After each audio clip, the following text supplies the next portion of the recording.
So good afternoon, everyone. And now, because of this corona pandemic, when India is in lockdown and whole world is in lockdown, you people are staying home safe, and then you must have completed your Netflix, Zoom, uh, booked Hotstar, etc., etc., and not to mention PUBG and other games.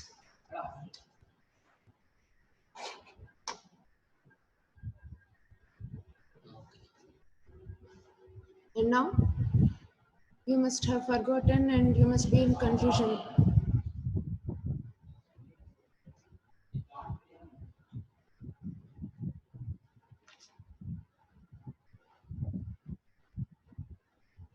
So good afternoon. After this lockdown, you people staying safe at home, and then you must have completed your Netflix, Woot, Z5, Hotstar, etc., and other video games. Now you must be in a state of confusion, and the subjects must have gone into oblivion. And now it's time to study.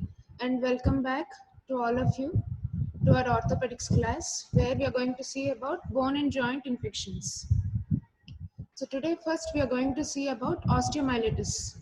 Osteomyelitis is nothing but the inflammation of bone and bone marrow which is caused by infective organisms.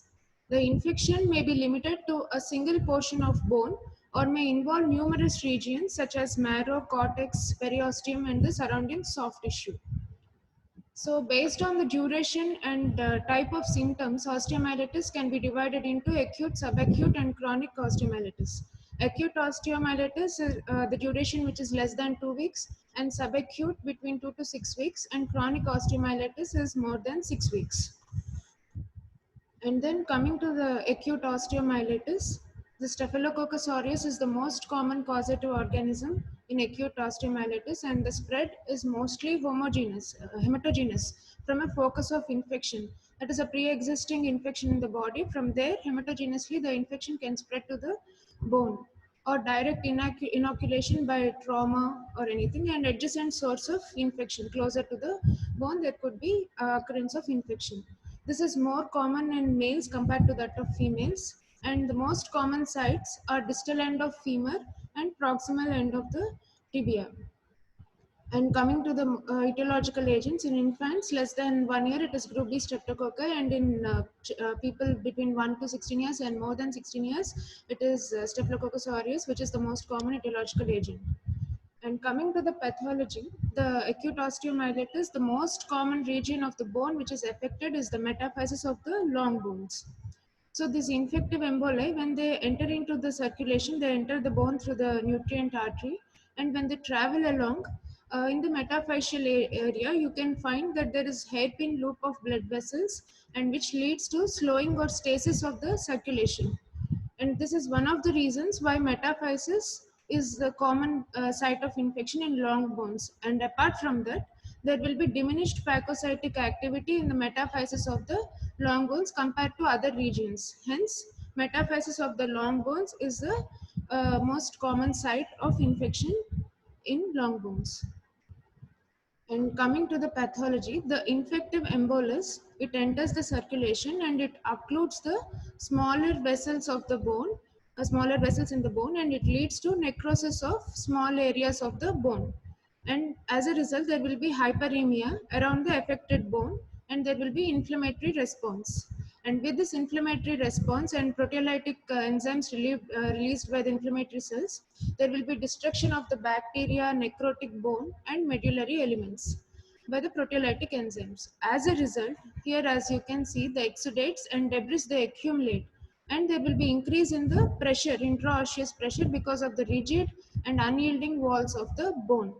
So this exudate, it follows the path of least resistance and tries to escape out by traveling through the Volkmann's canals and Haversian canals. So it can travel in the following ways. First thing, it can lift off the periosteum and enter the periosteal, subperiosteal space, forming a subperiosteal abscess. And otherwise, it can travel along the diaphysis of the long bone. Sometimes it may travel along the diaphysis, and then there will be disruption of the blood supply, leading to the diaphyseal sequestration. And sometimes whenever the metaphysis is intra-articular, the joint may also be affected, leading to the septic arthritis and damage of the epiphyseal plate. So here I want to repeat once again. When the inflammatory exudate, it accumulates in the metaphysis of the long bone. It either goes as subperiosteal abscess, or it may travel along the medulla of the long bone, or it can travel into the joint. So these are the three courses followed by the pus in the metaphysis. So here you can see there is infection or the exudate formed in the metaphyseal region, and this exudate, it has formed into the subperiosteal abscess, and gradually the periosteum gives away, leading to the drainage of the pus or infective material into the adjacent soft tissue surrounding materials, and sometimes it can form a sinus with this discharge coming out.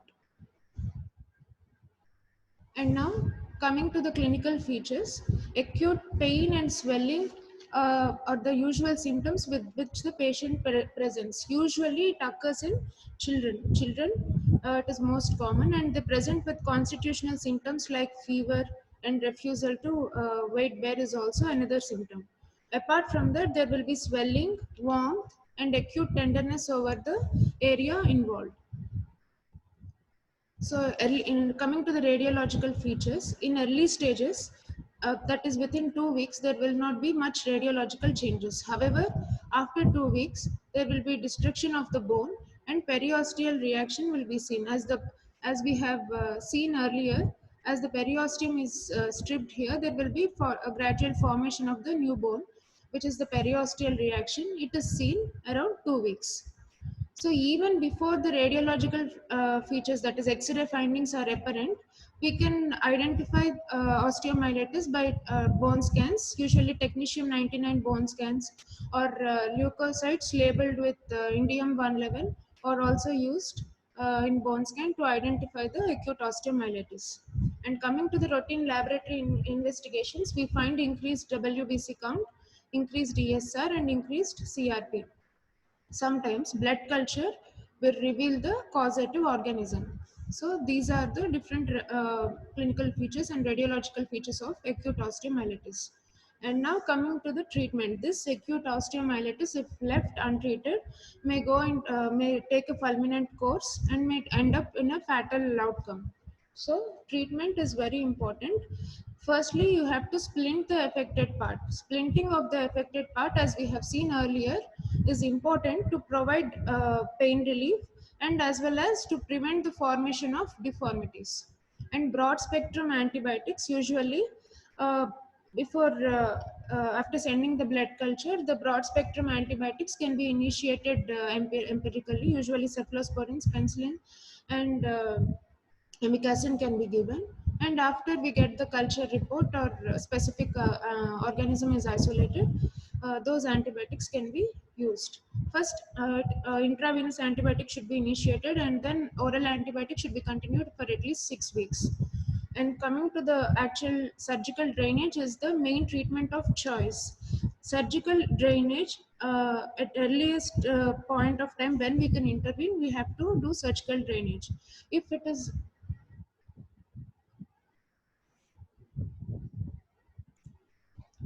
is a soft tissue abscess, direct incision and drainage can be done. Suppose if it is a subperiosteal abscess, we'll just give a longitudinal incision over the periosteum and then incise the abscess. However, we should take care that the blood supply to the bone is not jeopardized. So, excess periosteal stripping should be avoided.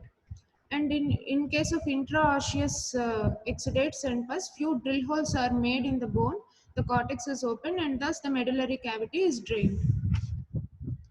So we have seen about the treatment of the acute osteomyelitis. If left untreated, apart from the fatal outcome, other complications are septic arthritis. As we have seen earlier, uh, in certain regions like hip and shoulder, where there is intra-articular metaphysis, where the intra-articular region, there will be exudate may travel from the metaphyseal region into the articular cavity, leading to the septic arthritis. And we are going to see about septic arthritis in detail later.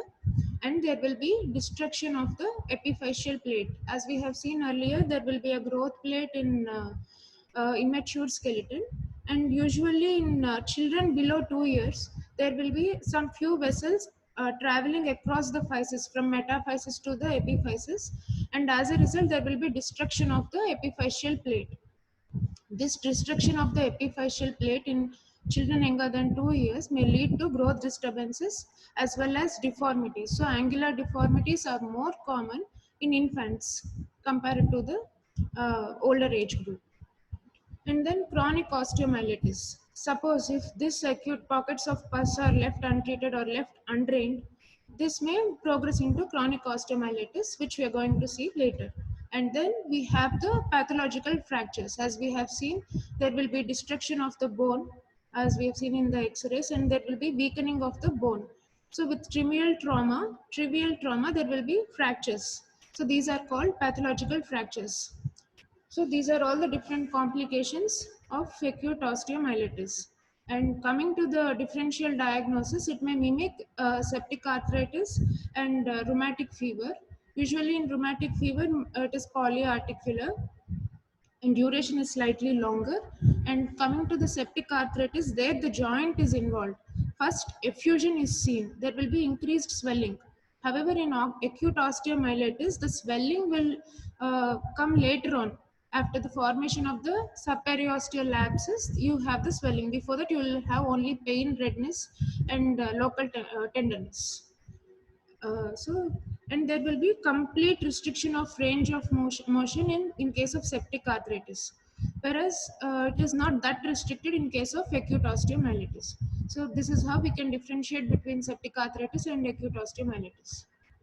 And then another entity, that is subacute osteomyelitis. Here the subacute osteomyelitis is caused by either a less virulent organism or if the host has higher resistance, usually subacute osteomyelitis develops. It is insidious in onset and it progresses slowly. And the two main types which we are going to deal today are Brodie's abscess and Gary's osteomyelitis. Coming to the Brodie's abscess in university exams, it is a frequently asked question. Over last 10 years, it has been asked about 5 to 6 times, either as 2 marks question or as a 4 marks question. So coming to the Brodie's abscess, it is an abscess in the medulla of the long bone as pointed here. As a result of low-grade infection, usually by Staphylococcus, it is most commonly seen in metaphyseal area. Distal femur, proximal tibia and distal tibia are more commonly affected areas. This point is important because it has asked separately in a 2 marks question as well as it is important in your entrance exams. So distal femur, proximal tibia and distal tibia are more commonly affected. So usually coming to the pathology, there will be a well-defined cavity in the cancellous bone.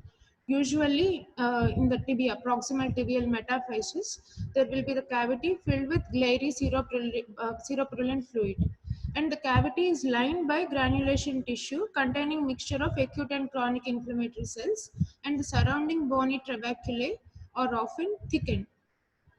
And coming to the radiological findings, you can see a lytic lesion surrounded by a dense, well circumscribed lytic lesion of about 1 to 2 centimeters surrounded by dense zone of sclerosis.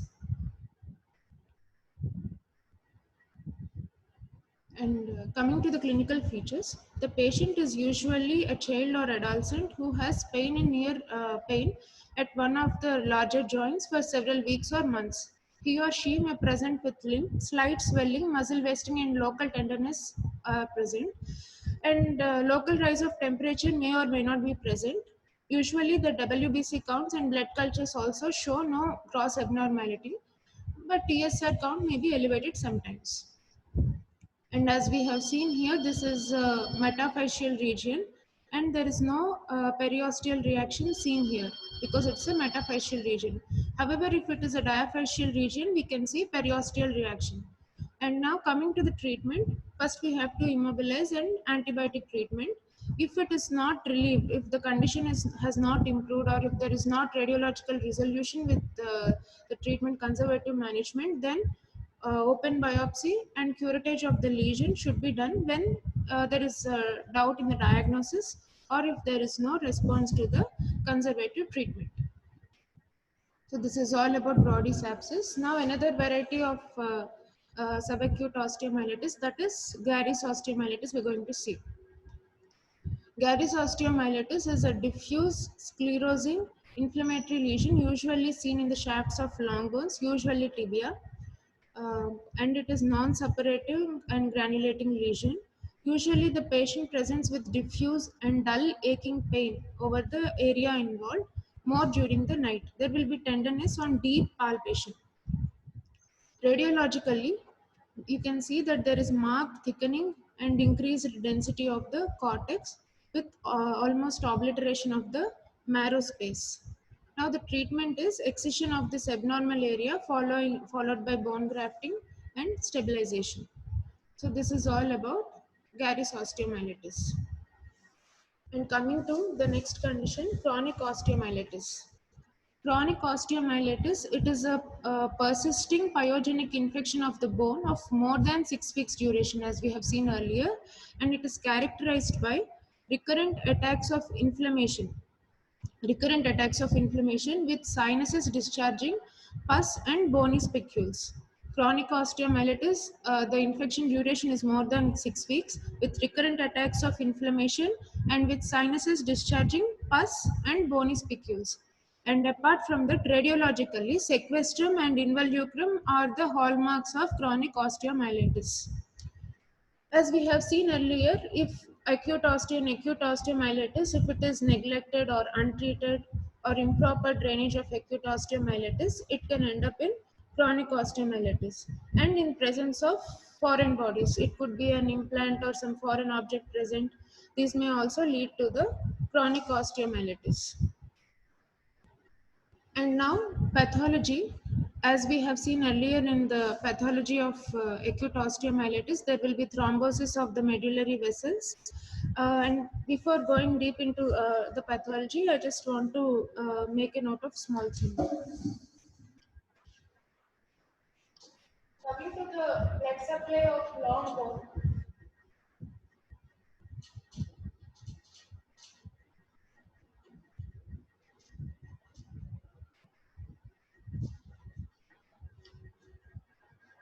the periosteal vessels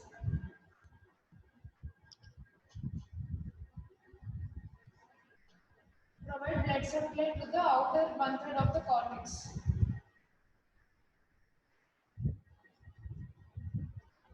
Inner two-thirds of cortex and medulla are supplied by the diaphragmal vessels, which arises from the nutrient arteries.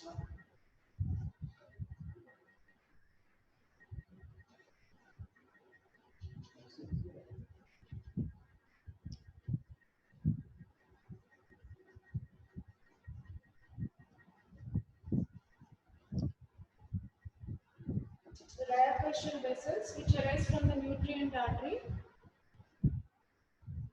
they supply the inner two-thirds of the cortex and medulla of the long bone. So this is the main blood supply of the long bone.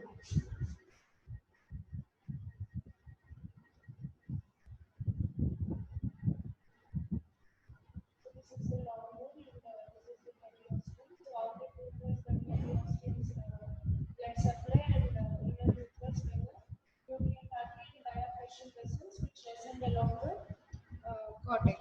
So whenever there is thrombosis of the medullary vessels, and so whenever there is thrombosis of these vessels, the inner part of the cortex, it can't receive the blood supply. And whenever, as we have seen in the pathogenesis of the acute osteomyelitis, where there is a metaphyseal exudate coming into the subperiosteal region and subperiosteal abscess is formed. This subperiosteal abscess, it strips off the periosteum, that is, it pulls the periosteum apart. As a result, the periosteum gets separated.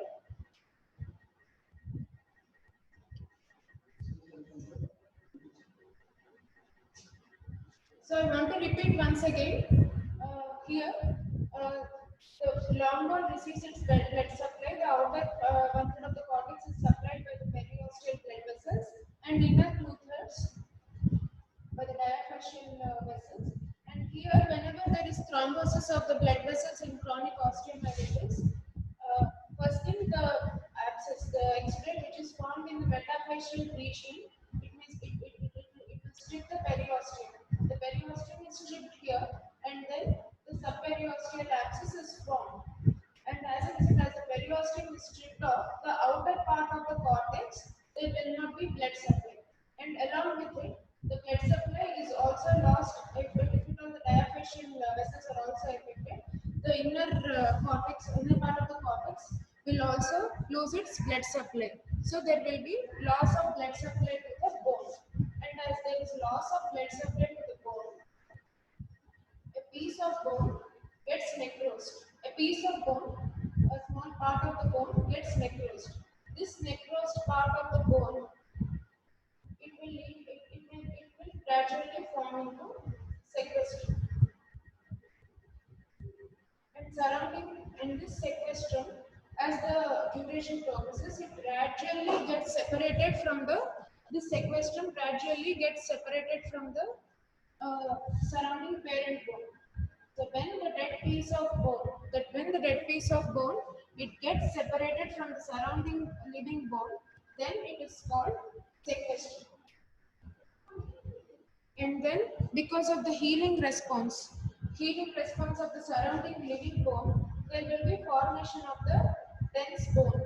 Dense cortical bone is formed. This dense bone is called dense new bone is called involucrum. Dense new bone is called involucrum, and the involucrum has pores called cloacae through which the exudates can go out. So this is the concept of involucrum and sequestrum. And now coming to the clinical features, the patient usually has episodes similar to that of acute osteomyelitis in the childhood. And some of the hallmark features of the disease are, here in the picture you can see a sinus. As we have seen earlier, the periosteum gets lifted, and as the periosteum gets lifted, there will be a subperiosteal abscess, the periosteum gives away, and then there will be a formation of sinus tract through which the exudate comes out. And apart from that, the necrotic bone pieces in the area also, they get discharged outside. So you have discharge of bone pieces and pus from the sinus tract. Here you can see, because of loss of soft tissue cover, there is exposed bone, exposed dead bone is seen. See, this is the sequestrum, exposed dead bone. So it is exposed. And apart from that, there is a persistent sinus tract with or without frank pus discharge and protruding granulation tissue from the sinus. So along with it, as the inflammation continues, as the disease process continues, there will be cicatrix formation of the surrounding soft tissue. So there will be soft tissue contractures around the region involved. So the muscles are scarred and there is contractures of the adjacent joint because of lack of mobility. And then because of the ongoing formation of inflammation. So this formation of sequestrum, involucrum, it occurs through over a long period of time, leading to thickening of the bone. Thickening and irregularity of the bone are also seen. So once again, summarizing the clinical features. First, the patient presents with a history of episodes similar to acute osteomyelitis in childhood.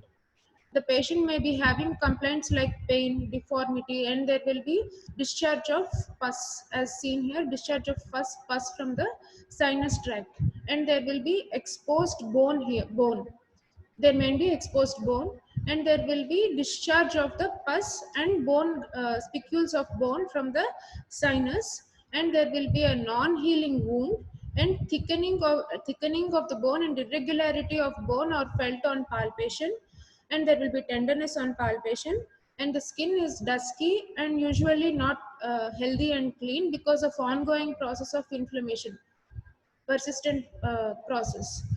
and these episodes of relapses of this discharge from the pus, etc., will be happening. So these are all the clinical features of the chronic osteomyelitis.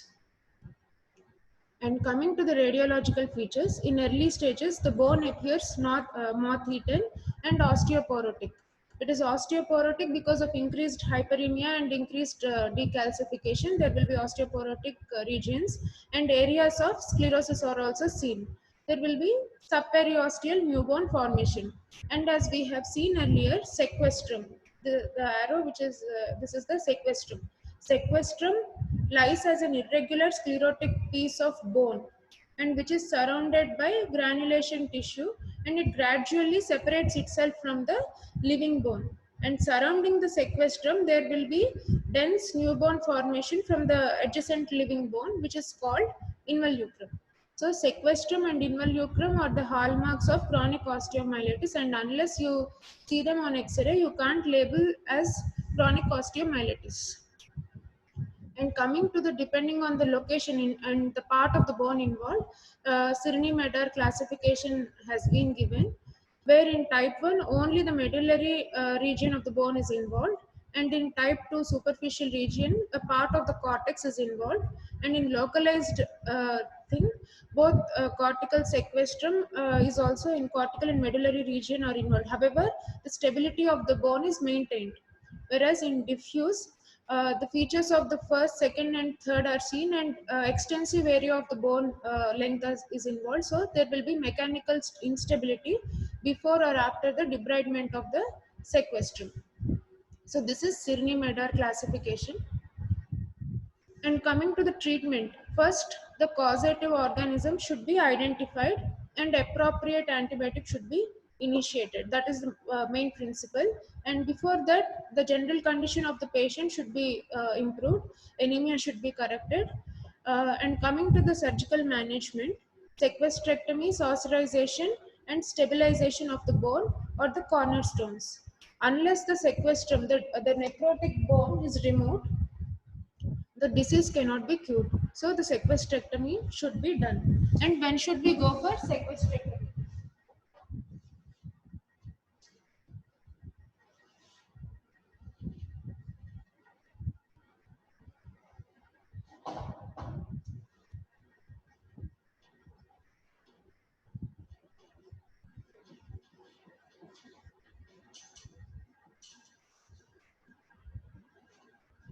Same picture I am drawing here.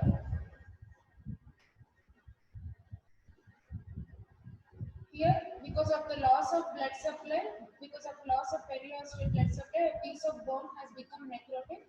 This is the sequestrum, and it gets gradually separated from the rest of the living bone. First, the sequestrum should be completely delineated from the rest of the bone. That is, the size of the sequestrum on serial radiographs over 6 to 8 weeks should not decrease, and then the size of involucrum, that is the newly formed bone, should not increase on serial radiographs. It should be stable. Only then sequestrectomy should be taken up. Sequestrectomy should be done, and then a window of a cavity, a deroofing of the cavity, that is the cortex of the bone is removed, and then all the sequestrum debris, bony debris and exudate should be thoroughly removed, and then it should be debrided till healthy living bone is seen. And as we are going to debride the sequestrum and the other exudates, there will be some punctate hemorrhage from the living bone. So that signifies that our debridement, our sequestrectomy and the removal of the tissue, dead tissue, is adequate.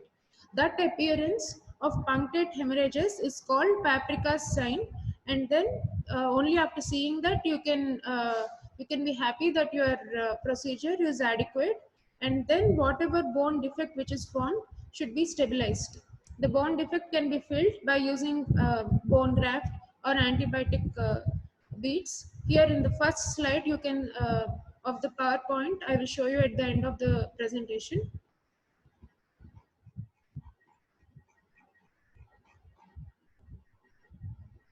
So here you can see there is a dead bone. There is a space, a defect in the bone, which is filled with antibiotic beads, antibiotic bone cement beads. So, so like that measures are taken to fill the bone defect, and the bone is stabilized, immobilized, and then antibiotics, intravenous antibiotics are given for 4 to 7 days, followed by uh, oral antibiotics for six weeks, like that, till the infection subsides. So this is the treatment of chronic osteomyelitis. And now sequestra. I'm stressing so much on sequestra because it is given as a 4 marks question. And when sequestra is given as a 4 marks question, you should mention that that it is a dead piece of dead necrotic bone which has separated from the living bone surrounded by granulation tissue. That is the definition of the sequestrum. And then you have to make a note of different types of sequestra seen in different conditions. Tubular sequestra is seen based on the type of shape of the sequestra and the morphology of the sequestra. Different types are seen in different conditions. Tubular sequestra is seen in pyogenic infections, and black sequestra are seen in actinomycosis. Coralliform sequestra in Perthes disease, which we are going to see later. Coke and sandy sequestra in tuberculosis. Feathery sequestra in syphilis. Coming to the ring sequestrum, once it is given as a 2 marks question. Initially in our classes, previous trauma classes, we have seen about external fixators, one of the modality of fixation. And suppose this is the long bone, and here we have the Schwann strings going into the cortex, and these are the connecting rods. This is just a representation of the X-fix. So here, where this is the pin tract. So along the pin tract here, the bone may gradually become necrotic. So this is the ring sequestrum. Here at the entry of the Schwann strings, you can find the ring sequestrum. This is the ring sequestrum usually seen in external fixators. And coming to different complications of chronic osteomyelitis, pathological fractures are the most common complication of chronic osteomyelitis. And because the bone is already weak, it is more susceptible to fractures following a trivial trauma. And there will be acute exacerbations of chronic osteomyelitis and deformity. As we have seen earlier, because of involvement of the if there is involvement of the physis or growth plate, there will be chances of deformity and shortening. And apart from that, bone defects. When we remove the sequestrum and dead bone, there will be a bone defect which should be dealt in multiple modalities, which is of course beyond the scope of discussion now. And there will be muscle fibrosis on the surrounding region and adjacent joint stiffness, sinus tract malignancy, and amyloidosis. These are all the different complications of chronic osteomyelitis. And then another condition, Madhura foot. Mycetoma of the foot starts as a nodular swelling on the foot.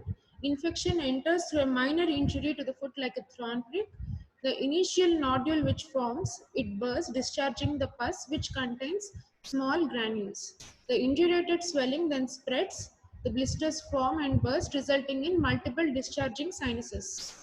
The mycotic infection, it by itself does not involve the bone until the last stage. So usual modality of treatment is localized debridement and excision. And coming to the septic arthritis. Septic arthritis is given as a 2 marks question in your university examinations. It is also called acute pyogenic arthritis or acute suppurative arthritis because either of the names can be used in the exams. They may give acute pyogenic arthritis. So you have to write about septic arthritis then. It is the septic arthritis is nothing but the inflammation of the joint due to infection by pyogenic organisms. It commonly occurs in children and adolescents. Knee, hip, and shoulder joint are most commonly involved. And the most common causative organisms in adults is Staphylococcus aureus, and Haemophilus influenza is the most common causative agent in children. And now different modes of spread. As we have seen earlier, hematogenous spread from focus of infection present elsewhere in the body, or direct spread from the adjacent focal infection. So sometimes when there is a lesion of osteomyelitis in the metaphyseal region, then it may lead to the septic arthritis if the metaphysis is intra-articular. And apart from the direct inoculation can be either due to penetrating trauma to the joint, or if at all any surgical procedure, or even aspirating a joint or injecting something into the joint without taking proper aseptic precautions. It may also lead to the uh, sepsis, septic arthritis, that is by direct inoculation. So these are the different modes of spread of infection to a joint. And the causative agents are usually Staphylococcus aureus, Group A Streptococcus, Neisseria gonorrhea, etc. And coming to the pathology, depending on the severity of virulence of organisms, it can be divided as serous, serofibrinous, and virulent. Usually, there are areas of necrosis in the capsule and synovium. The articular surface gets destroyed by the proteolytic enzymes in the exudate. Here you can see. Initially, in acute suppurative arthritis in early stage, there is synovitis and large joint effusion, and gradually the exudates present in the joint as well as the granulation tissue, they destroy the articular cartilage. And then with the further destruction of the articular cartilage, you can see the subchondral bone has been exposed, and over a period of time, if neglected, it may end up in bony ankylosis, that is the joint gets fused and restricting all range of motion. And coming to the clinical features. First, the patient presents with severe swelling, throbbing pain of the joint. There will be high fever and malaise. There will be diffuse swelling because of the effusion, and synovial thickening will also be present sometimes. Redness, local rise of temperature of the joint, and extreme tenderness of the point. And the pain is so severe, the patient cannot tolerate even faintest movement of the joint. There will be marked spasm of the muscles, and there will be painful limitation of motion, which is also called pseudo paralysis. So the actual loss of movement is because of the pain in the joint. The patient is unable to move the limb. Usually the patient assumes position of maximum capacity of the joint. For hip, it is flexion, abduction, and external rotation position. And in this position, the patient has maximum comfort. And the knee is usually held in flexion. So these are the different clinical features of acute septic arthritis. And as we have seen earlier, there is stage of synovitis with effusion, and then stage of reversible arthritis with minimal destruction of articular cartilage, and stage of irreversible arthritis with total destruction of articular cartilage and exposure of the underlying subchondral cancellous bone, followed by stage of bony ankylosis. That is, the joint gets fused and there will not be any further movement across the joint. And coming to the investigations, there will be increased blood counts, neutrophil count, and DSR, and even the blood culture may also be positive. So first the aspiration, the joint should be aspirated in strict aseptic conditions, and the fluid which is aspirated should be sent for synovial fluid analysis, gram staining, and culture and sensitivity. In synovial fluid analysis, you can see the color which is purulent and opaque, and then the sugar content is also more.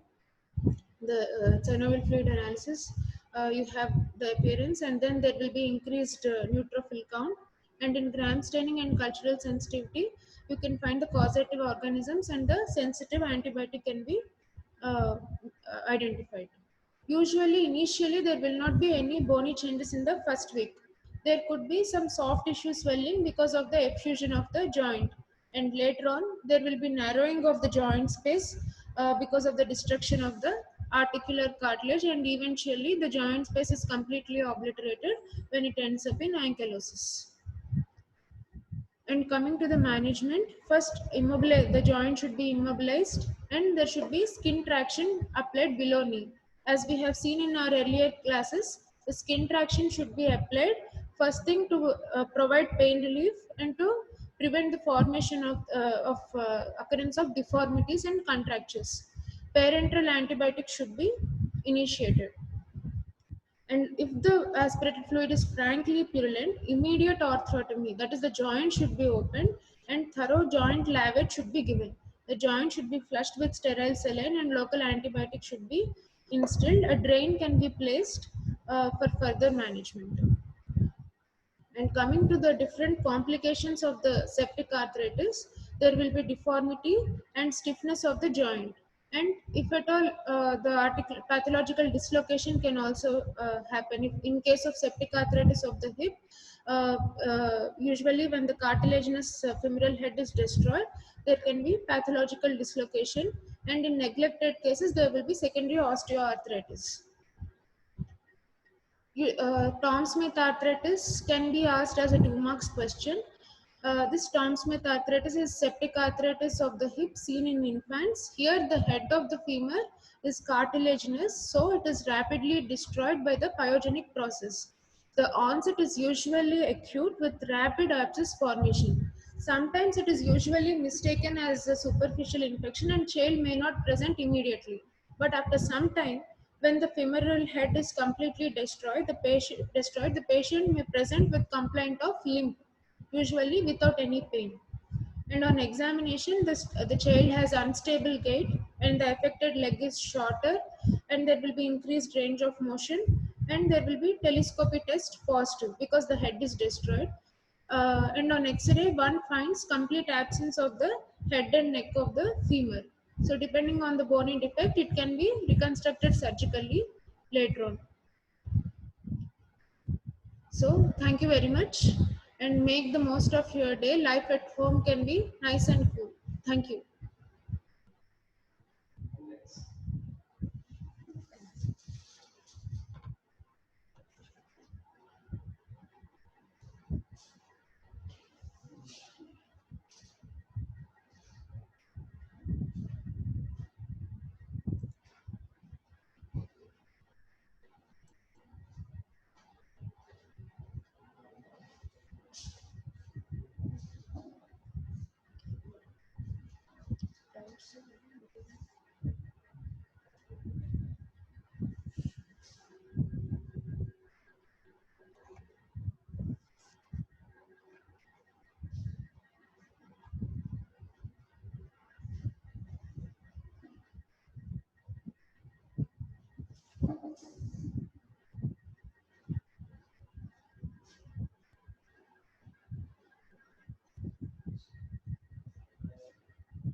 అడిగారా వాళ్ళు తెలియదు మరి అడిగేది.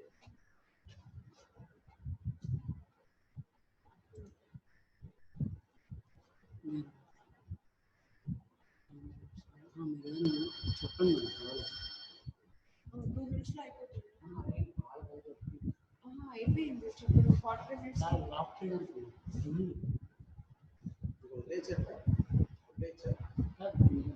Doubts అంటే అడిగి స్టార్ట్లో వస్తారు.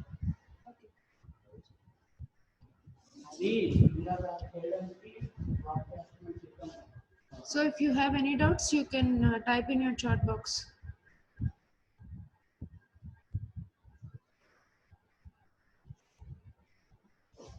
If there is any difficulty, I'll repeat the topic once again, that part of the topic. If you have any queries, you type in the chat box.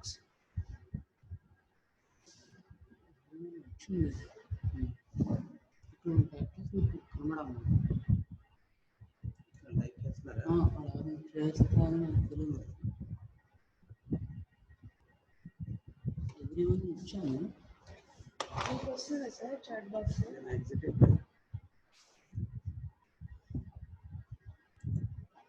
అందరూ ఉన్నారు. చెప్తాను. ఏమైనా డౌట్ ఉంటే అడగండి చెప్తాను.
క్లోజ్ చేస్తున్నాను.